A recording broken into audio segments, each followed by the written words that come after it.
Question number 1, विच protocol translate human readable domain names into IP address? कौन सा protocol मानव पठनीय domain नामों को एड्रेस में अनुवादित करता है? Answer DNS, domain name system.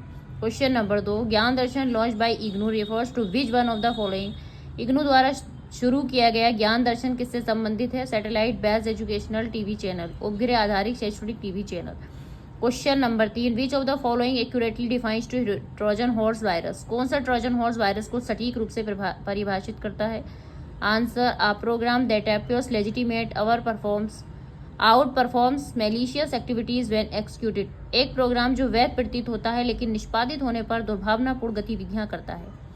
Question number 4, which of the following is a type of network attack in which an attacker sends a large amount of traffic to a network in an attempt to overwhelm it? कौन सा network attack का प्रकार है जिसमें हमलावर network पर कब्जा करने के प्रयास में बड़ी मात्रा में ट्रैफिक भेजता है?